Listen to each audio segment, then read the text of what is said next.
सभी दर्शकों को संजीव शास्त्री का सादर प्रणाम। दर्शकों, आपके समक्ष श्री चमन सिंह जी कुर्सी पर विद्यमान हैं, जिनकी जन्म पत्रिका सामने स्क्रीन पर फ्लैश हो रही है, जिसका पूर्ण विवेचनात्मक अध्ययन करके मैं आपके समक्ष एक ऐसी प्रेडिक्शन दूंगा जिसको देखकर आप लोग यह सोचने पर मजबूर हो जाएंगे कि हमें भी अपनी फाइनेंशियल पोजीशन अथवा प्रोफेशनल लाइफ के विषय में पूछना लाजमी हो जाएगा। दर्शकों, जो सामने स्क्रीन पर जन्म पत्रिका फ्लैश हो रही है वह श्री चमन सिंह जी की है, जो कि मेरे अपोजिट में बैठे हुए हैं। सिंह लगन की जन्म पत्रिका है। दर्शकों, मैं आपको 5 मिनट की वीडियो आपके समक्ष प्रेषित करूंगा। वीडियो पसंद आने पर लाइक करें, सब्सक्राइब करें और कमेंट सेक्शन में जाकर मुझे कमेंट करना ना भूलें। यदि आपको कुंडली अच्छी लगे या बुरी लगे, कमेंट सेक्शन में जाकर अवश्य बताएं।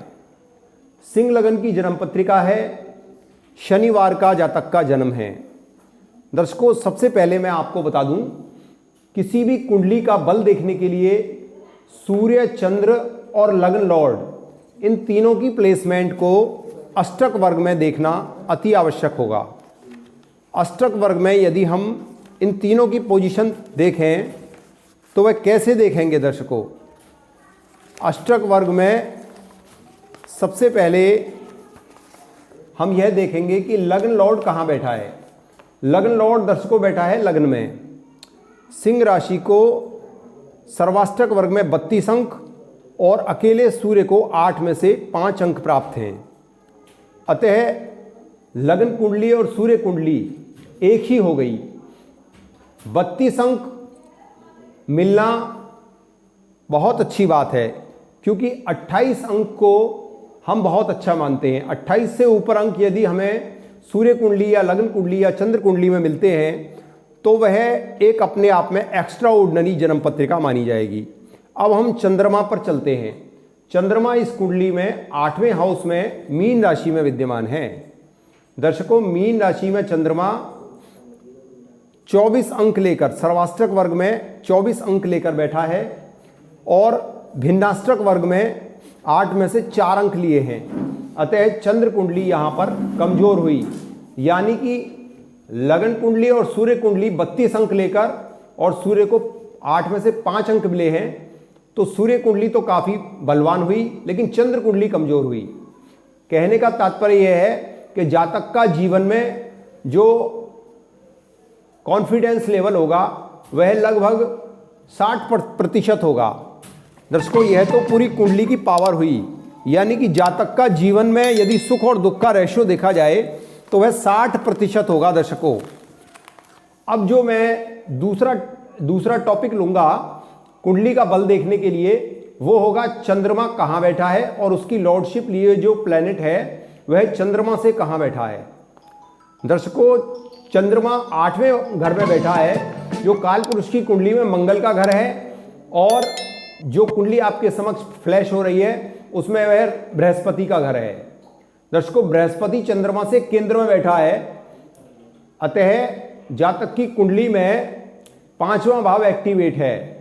5वां भाव क्या है? दर्शकों, 5वां भाव संतान का भाव है, 5वां भाव एजुकेशन का भाव है, और 5वां भाव दर्शकों कुंडली में हमारे कॉमन सेंस और बुद्धि का भाव भी है।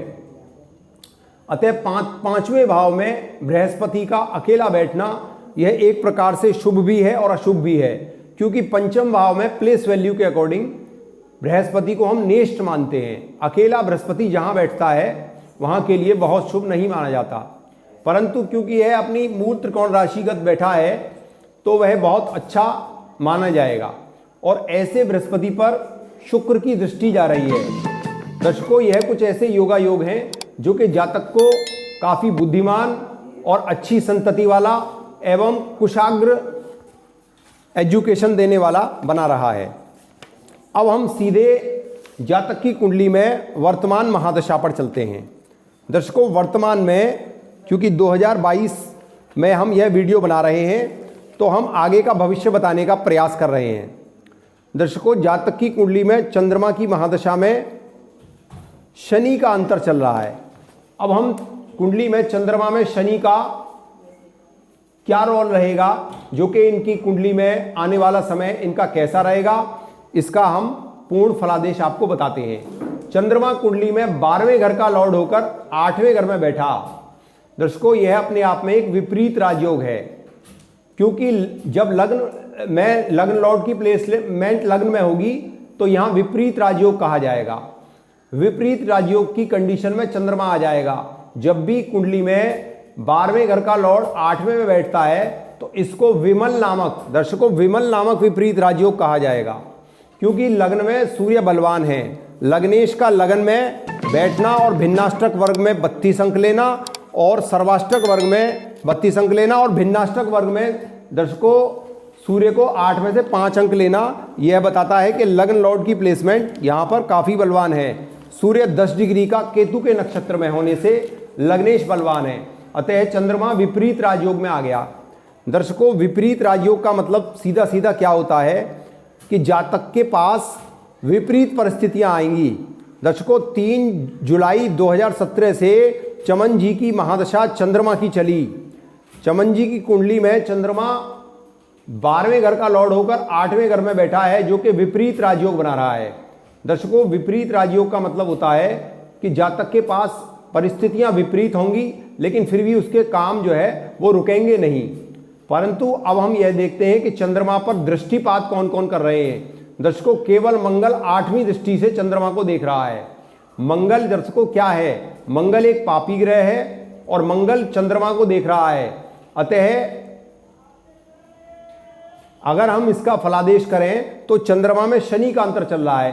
शनि जातक की कुंडली में षष्ठेश और सप्तमेश होकर सिंह लगन पे प्रबल अकारक बना, जो कि दशम भाव में बैठा है। दर्शकों, शनि जो है दशम भाव में बैठकर इनके कार्यशैली को अस्त व्यस्त करेगा। शनि की 7वीं दृष्टि डायरेक्ट इनके चौथे स्थान पर है, अतः सुखों का अभाव रहेगा। दर्शकों, सुखों का अभाव रहेगा, सुखों में व्यवधान पैदा होंगे। शनि की 3री दृष्टि दर्शकों बहुत संघर्ष कराती है।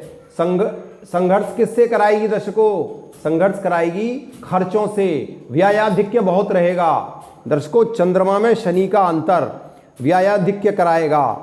चमन जी 3 अक्टूबर 2021 से आपकी कुंडली में व्ययाधिक्य हुआ है। जैसा कि आपकी कुंडली बता रही है, आपकी कुंडली यह बता रही है कि 3 अक्टूबर 2021 से लेकर 3 मई 2023 तक आपका व्ययाधिक्य रहेगा, यानी व्यय बहुत बढ़े चढ़े रहेंगे और कारोबारी लिहाज से कुंडली बहुत खराब रहेगी और सुखों में विशेष व्यवधान पैदा होते रहेंगे, क्योंकि शनि यहाँ प्रबल मार्केश होकर आपके सुख स्थान को शत्रु दृष्टि से देख रहा है और शनि सिंह लगन में होता है प्रबल अकारक, और चंद्रमा जो कि महादशानाथ है वह भी प्रबल अकारक है। अतः आपका जो ये समय रहेगा 3 अक्टूबर 2021 से लेकर 3 मई 2023 तक का, यह बहुत खराब रहेगा।